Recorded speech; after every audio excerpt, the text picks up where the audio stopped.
السلام علیکم ورحمۃ اللہ وبرکاتہ۔ اعوذ باللہ من الشیطان الرجیم، بسم اللہ الرحمن الرحیم۔ وَإِذْ أَخَذَ اللَّهُ مِيثَاقَ الَّذِينَ أُوتُوا الْكِتَابَ لَتُبَيِّنُنَّهُ لِلنَّاسِ وَلَا تَكْتُمُونَهُ فَنَبَذُوهُ وَرَاءَ ظُهُورِهِمْ وَاشْتَرَوْا بِهِ ثَمَنًا قَلِيلًا فَبِئْسَ مَا يَشْتَرُونَ لَا تَحْسَبَنَّ الَّذِينَ يَفْرَحُونَ بِمَا أَتَوْا وَيُحِبُّونَ أَن يُحْمَدُوا بِمَا لَمْ يَفْعَلُوا فَلَا تَحْسَبَنَّهُمْ بِمَفَازَةٍ مِّنَ الْعَذَابِ وَلَهُمْ عَذَابٌ أَلِيمٌ وَلِلَّهِ مُلْكُ السَّمَاوَاتِ وَالْأَرْضِ وَاللَّهُ عَلَى كُلِّ شَيْءٍ قَدِيرٌ۔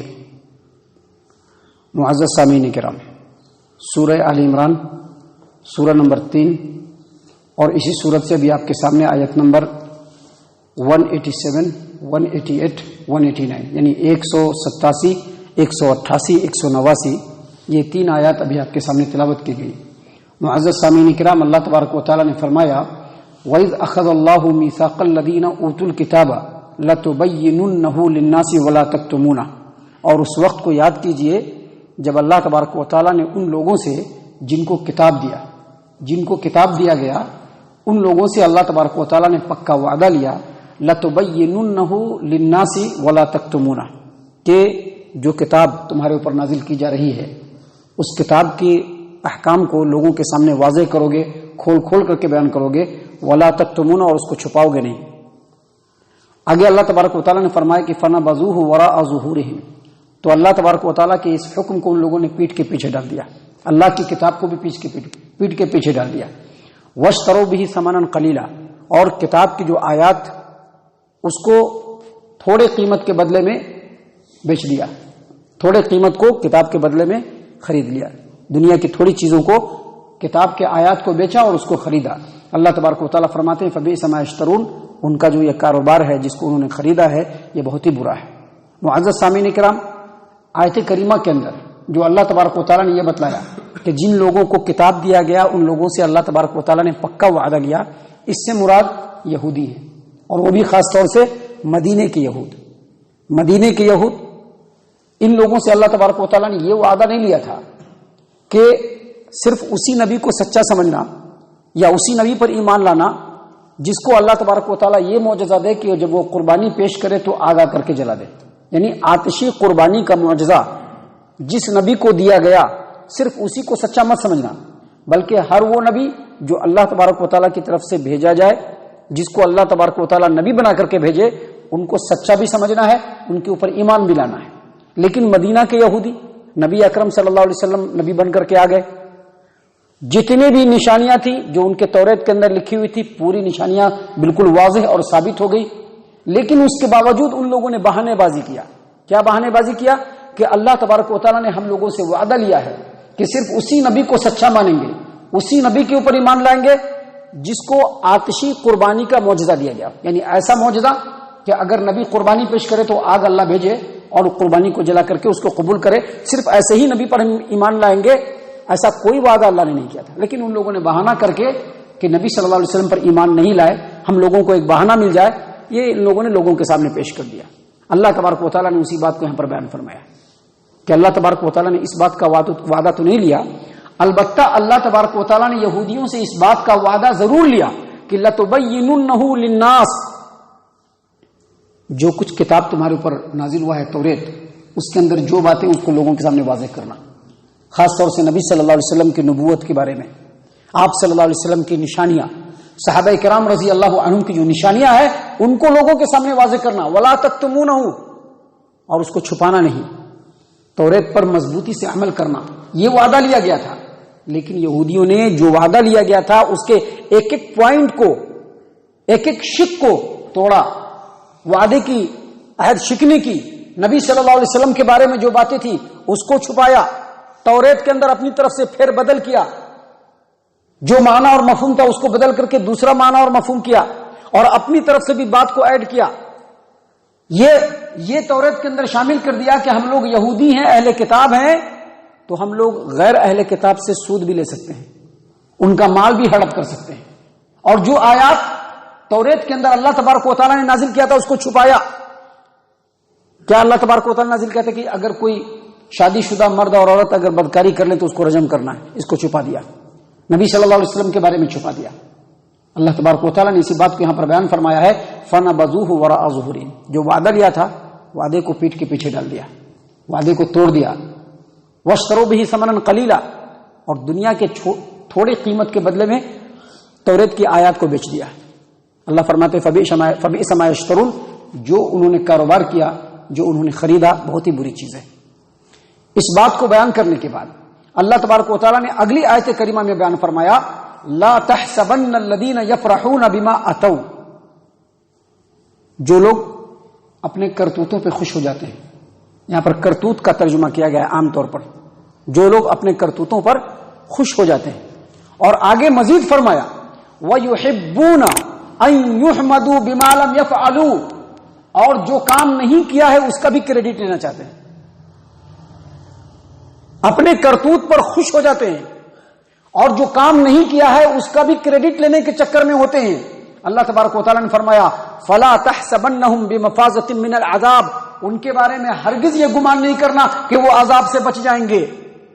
اور اس کے بعد اللہ تبارک و تعالیٰ نے فرمایا وَلَهُمْ عَذَابٌ عَلِيمٌ، ان کے لیے دردناک عذاب ہے۔ وَلِلَّهِ مُلْكُ السَّمَاوَاتِ وَالْأَرْضِ،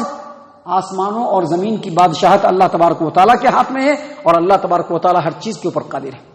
یہ جو آیت کریمہ ہے جس میں اللہ تبارک و تعالیٰ نے یہ بتلایا کہ جو لوگ اپنے کرتوتوں پر خوش ہو جاتے ہیں اور یہ چاہتے ہیں کہ جو کام انہوں نے نہیں کیا اس کا بھی کریڈٹ لے لیں اور لوگ اس کی تعریف کریں، اس کے بارے میں صحیح البخاری کے اندر 2 حدیثیں ہیں۔ پہلی حدیث ہے صحیح البخاری کتاب التفسیر، باب لا تحسبن الذین یفرحون بما اتوا۔ حدیث کے راوی ہیں عبداللہ ابن عباس رضی اللہ عنہ۔ مدینے کا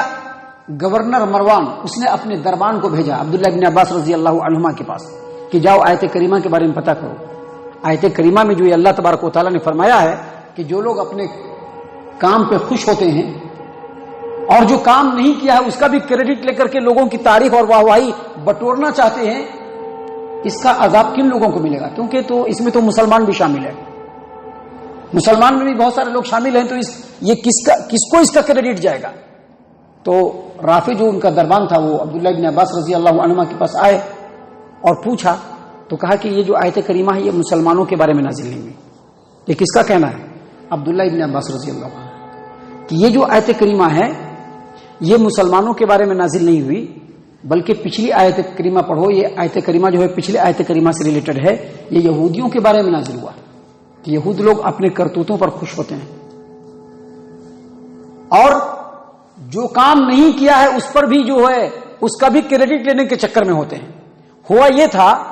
کہ نبی صلی اللہ علیہ وسلم نے ان لوگوں کو بلوایا کچھ پوچھنے کے لیے، تو جو بات حق تھی اس کو ان لوگوں نے چھپایا اور غلط بات نبی صلی اللہ علیہ وسلم کو بتلایا، اور یہ سمجھے کہ ہم نے نبی صلی اللہ علیہ وسلم کو بیوقوف بنا دیا، نبی صلی اللہ علیہ وسلم کو ہم نے بیوقوف بنا دیا۔ تو اس پر اللہ تبارک و تعالیٰ نے یہ آیت کریمہ نازل فرمائی۔ اسی طرح سے صحیح البخاری کتاب التفسیر کی دوسری روایت ہے کہ ابو سعید خدری رضی اللہ عنہ نے کہا کہ نبی صلی اللہ علیہ وسلم کے زمانے میں جب جہاد ہوا کرتا تھا تو منافقین پیچھے رہ جاتے تھے اور جنگ میں شامل نہیں ہوئے ہیں بول کر کے بہت خوش ہوتے تھے کہ چلو ہم لوگ جو ہیں ان کو بیوقوف بنا دیے، وہ لوگ چلے گئے، ہم لوگ بالکل محفوظ ہیں۔ اور جب نبی صلی اللہ علیہ وسلم آتے تو ان کے سامنے جھوٹے جھوٹے بہانے کرتے اور اس پر بہت خوش ہوتے تھے۔ اللہ تبارک و تعالیٰ نے ان کے بارے میں آیت کریمہ نازل فرمائی۔ تو 2 حدیثیں ہیں، لیکن پہلی حدیث جو ہم نے آپ کے سامنے پیش کی عبداللہ ابن عباس رضی اللہ عنہما کی، صحیح بات ہے کہ یہودیوں کے بارے میں نازل ہوئی ہے، لیکن اس کے اندر جو بات ہے وہ صرف یہودیوں کے لیے خاص نہیں ہے۔ یاد رکھیے قرآن کریم میں اگر کوئی آیت کریمہ نازل ہوئی ہے اور وہ کسی خاص قوم کے لیے یا کسی خاص جماعت کے لیے اگر وہ آیت کریمہ شامل ہوئی ہے، وہ نازل ہوئی ہے، تو اس آیت کریمہ کا مفہوم صرف وہیں تک نہیں رہے گا، بلکہ وہ صفت اگر کسی دوسرے کے اندر بھی ہے تو وہ بھی اس کے، اگر قرآن کریم میں اللہ تبارک و تعالیٰ نے یہ نازل کیا کہ وہ لوگ جو ایمان لائے، تو ایمان لانے والوں میں سبھی لوگ شامل ہیں،